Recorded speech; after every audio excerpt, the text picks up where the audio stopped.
What happens when the bedrock of a nation's legal system is questioned by those sworn to uphold it? In a stunning congressional hearing, a seemingly routine policy discussion about foreign conflicts and domestic troop deployment spiraled into a profound constitutional standoff.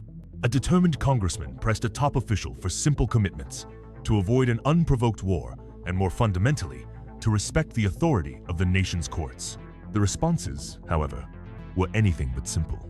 They were a masterclass in evasion, raising a deeply unsettling question for every citizen. Does the executive branch believe it can operate beyond the reach of the judiciary? And if so, what does that mean for the rule of law itself? Common ground, no war in Iran.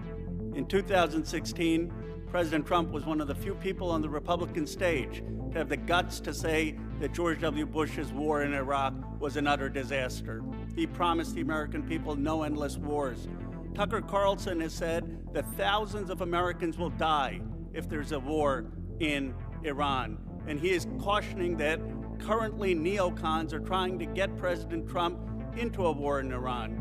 Representative Marjorie Taylor Greene has said the American people don't want to bomb Iran. Will you today assure the American people and the MAGA movement that you will not bomb Iran unless we are hit? Congressman, it's good to hear you quoting conservatives. When they're right, I quote them. I will tell you this, the president has been earnestly and completely committed to a peace process, has given Iran every opportunity, those talks ongoing, but he also fully recognizes the threat that Iran with a nuclear weapon would exist. Will you commit to us not bombing them? I mean, that's what the conservative MAGA movement is calling for it online, you'll see. I mean, they want a commitment that we not bomb Iran unless we're directly hit. Well, here in this forum, it wouldn't be prudent for me to commit or not to commit. My job is to be postured and prepared in the region, just as the chairman. How about this? Would you, any potential capability? Would you agree with this analysis that Netanyahu is itching for a fight? If Netanyahu uses American missiles to hit Iran, he's going to drag us into a war there because Iran's going to say they're using American missiles. Our military knows that you cannot just through hits eliminate Iran's nuclear capability. They'll simply go underground and they will then end monitoring. And unlike Iraq, they're in heavily civilian sites. Will you stand up today and make it clear to Netanyahu that that escalation, what he's threatening just yesterday, is not in the American interest, that he should not be dragging America into war with Iran? Well, Congressman, that question included a lot of speculation. What I know is that Bibi Netanyahu is going to put his country first, and we're going to put our country first, and we're positioned properly in the region to ensure that we're prepared for any potential contingency. Are you concerned about his escalation into Iran, and will you assure the American people you're going to do everything possible to keep us out of a war in Iran? We remain, as the president has said, committed to creating the conditions for peace, creating the conditions for talks where Iran does not have the ability to develop a nuclear weapon. I'm running out of time, 2 minutes, so let me ask you another matter.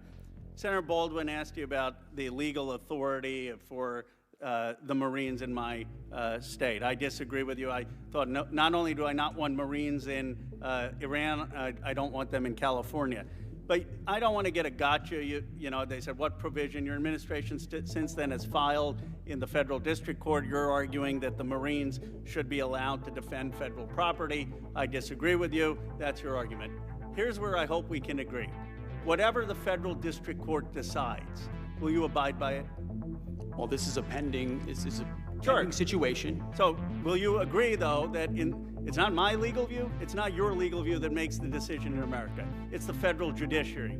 If the federal court in California and the San Francisco, this district judge, orders a preliminary injunction, will you agree to abide by the federal courts?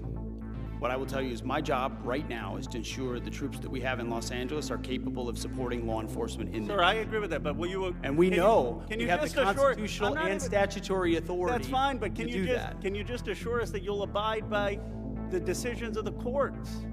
We've always looked at the decisions of. Well, the vice president has said that he doesn't believe that the courts should be respected in military matters. This is not my lane, but we also recognize that the way in which the judiciary has expanded its powers. But can you just give a simple? Okay, let me ask you this: two simple questions. You got 30 seconds. I'm not trying to trick you. I think it would assure the American people. Because it shouldn't be Ro Khanna's view of the Constitution, it shouldn't be Secretary Hegseth's. It should be the Supreme Court and the federal courts. Can you assure the American people on two things? You will respect any Supreme Court decision on this matter about whether the Marines are constitutional, and you will respect the district courts when they rule before the Supreme Court rules. What I can say is we should not have local judges determining foreign policy or national security policy for the country. So you're not willing to say you would respect those decisions? What I'm saying is local district judges shouldn't make foreign policy for the United States. Gentleman's time's expired. Chair now recognizes the gentleman from Mississippi, Mr. Kelly. Thank you, Secretary Hegseth. The confrontation we've just witnessed transcends a simple policy disagreement. It is a raw, unfiltered glimpse into a fundamental struggle over power, accountability, and the very definition of the rule of law in the United States. On one side, we have a congressman attempting to secure commitments on behalf of the American people. On the other, a high-ranking official whose evasive language reveals a perspective where executive and military authority might supersede other branches of government. Let's dissect the strategies and implications at play. The exchange began with the looming threat of war with Iran. The congressman's tactic was exceptionally shrewd.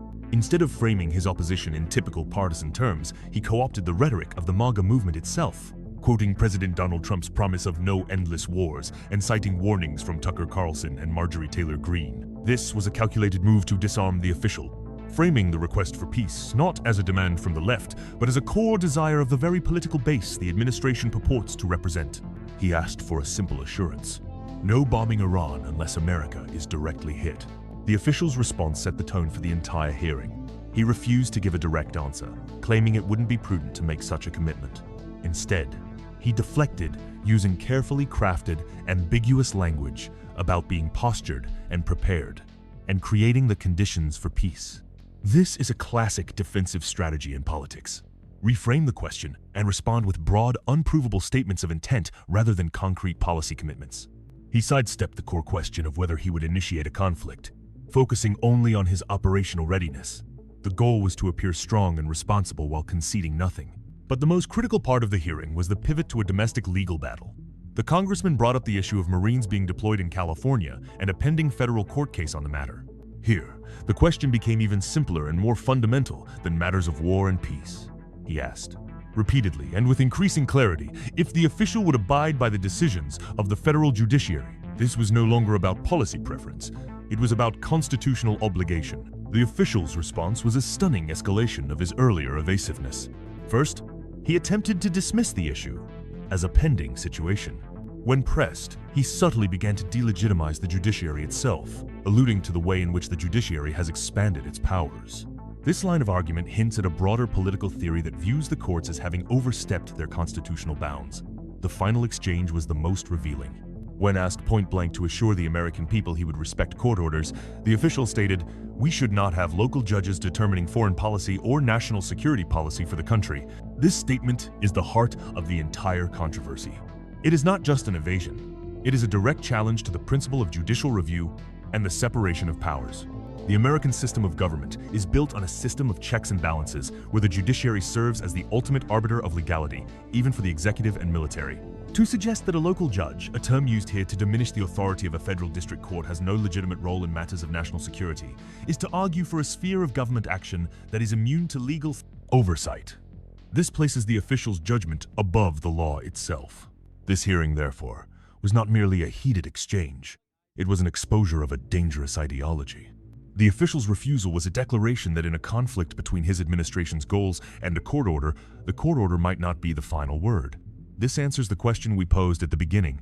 This exchange reveals a clear and present challenge to the rule of law. When an official refuses to commit to obeying the courts, they are implicitly arguing for a system where power, not law, is the ultimate authority. The issue is no longer about Iran or California. It's about whether the United States will remain a nation of laws or become something else entirely. What do you think about this exchange? Is the official stance a pragmatic approach to national security or a dangerous overreach of executive power? Let us know your thoughts in the comments below.